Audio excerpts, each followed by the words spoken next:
Hello,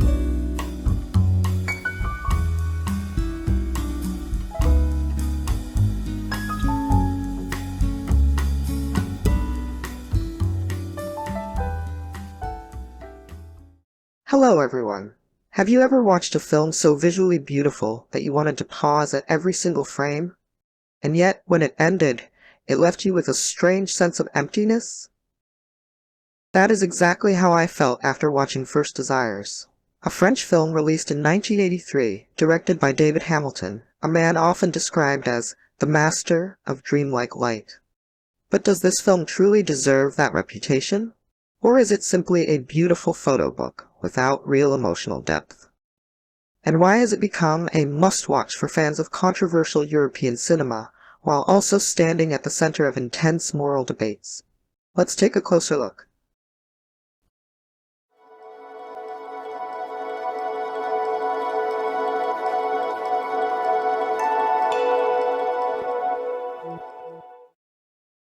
The story takes place on an isolated Mediterranean island, where three young women, Helene, Caroline, and Dorothée, are enjoying their sun-filled summer days. At first, their lives revolve around laughter, carefree walks, and youthful innocence. But everything changes when they leave behind the familiar in search of romance and adventure on a picturesque island. Soon, their peaceful trip takes a dramatic turn. After a boating accident, each of them washes ashore on a different part of the mysterious island. From that moment on, each girl begins her own journey of emotional awakening. What makes the setting so unique is that the island feels less like a real place and more like a separate world, detached from reality. Time seems to slow down. Everything is bathed in golden, glowing light, David Hamilton's unmistakable signature. A hidden cabin becomes a symbolic forbidden space, where innocence gradually gives way to curiosity about adulthood. Helene, the most sensitive of the three, develops a quiet obsession with a man she observes from afar, caring for him in silence, and building her own romantic fantasy. These first desires are not simply about attraction. They represent the collision between youthful purity and the complex realities of adult emotion. The film does not rely on dramatic twists or intense action. Instead, it moves slowly, like a summer afternoon dream, where every glance, every touch, carries the weight of irreversible change.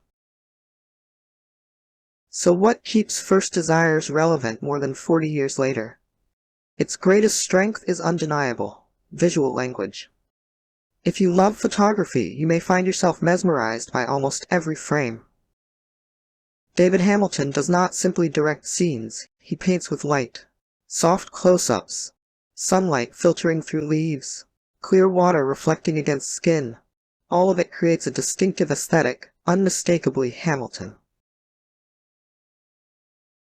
The film also marks an early appearance by Emmanuelle Béart, who was only 20 years old at the time.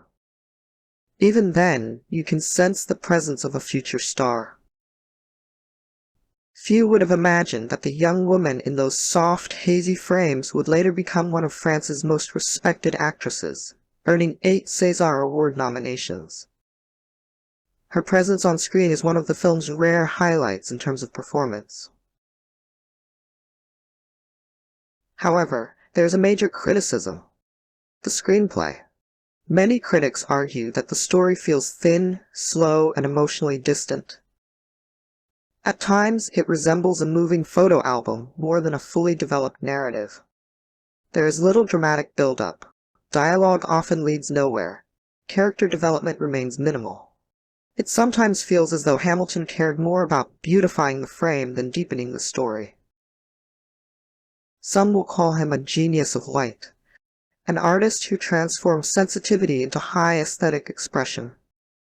Others will argue that behind the soft focus lens lies a possessive gaze toward youthful vulnerability.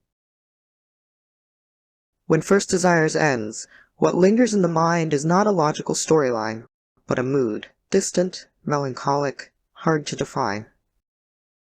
If you're looking for a gripping plot or a deeply romantic narrative, you may be disappointed.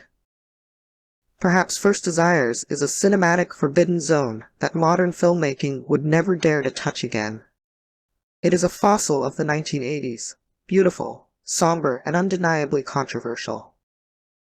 So what do you see through David Hamilton's Soft Mist? A photographic masterpiece? Or a troubling awakening? And can a film truly survive on visual beauty alone? Let me know your thoughts in the comments. Thank you for watching today's video. If you enjoy thoughtful discussions about controversial yet artistic films, don't forget to subscribe. See you in the next video on Taboo Movies.